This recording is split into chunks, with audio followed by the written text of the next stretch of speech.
All right, so for part number 1, side controls, we discussed the multiple submissions. Now we're going to go over Flue Choke. Usually what this position, how I get into this position is when I go for a takedown, my opponent can't control that much and I get the takedown eventually, but they still wrap their arms around my neck. So let's demonstrate it so you know what I'm talking about. So we're in this position, right? I go for a takedown, I get the takedown, my opponent goes for the neck, but I was fast enough to not get guillotine choke, control, and I pull my opponent down. But he's still holding my neck, right? So when we're in this position, this is fairly common position because the opponent, he actually has not too much from me, but it's very annoying for me to have this around my neck. I have to first get out, but you don't need to know. So what I'm doing is, I'm trying to get both my opponent's shoulders pinned to the mat again, while I keep my right arm inside. So from here, it's fairly hard for my opponent to pull his arm out again. Look, I'm just pinching my shoulder inwards and my head is going back to this direction. So my opponent's arm is very tight. And from here, both shoulders, I'm gonna get to the ground by walking forward. Again, what we just discussed, the cross facing, right? Holding the lat or the shoulder. This time you can hold the lat and pull my opponent in. This makes a world of difference because when I don't pull in, there's so much tension lost.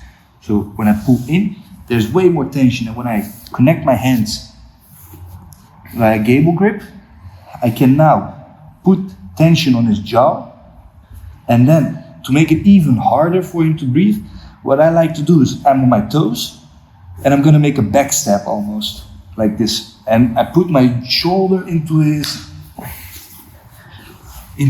neck area. I'm cutting off the blood supply towards his brains. Some people tap because it's a choke, some people tap because it's cutting off the blood on the neck. So again, we ended up in this position. He's still holding my neck, exactly what I want now. I'm gonna go in, I'm gonna look out, cut the lat, both shoulders to the ground, and now I'm not gonna do it from here, no, I'm gonna connect my hands via gable grip. So gable grip is wrist, wrist, and now hold. And shoulder, not on the jaw, but on the neck. From here, I'm gonna be on my toes, making a back step, and get the tap. So, I just want to be clear that when I go for it, my shoulder is not on his jaw. I can still get it probably from here, but I'm on his neck, at the arteries in his neck. So when I push here by doing the back step, what I'm doing is I'm cutting off the blood, and it's so hard, so much tension. Try it out for yourself. So here, get it, look, and bringing my arm towards the inside, towards his head, so his arm is straight. So when you try to pull back, right, it's fairly hard. From here, what I'm doing is gable grip, shoulders to the ground, onto the neck, not the jaw, onto the neck, toes, back step, and I get the tap. All right.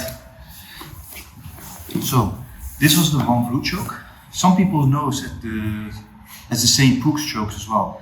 It's Owen's St. Prook's, if I'm not wrong. St. Prook, yeah.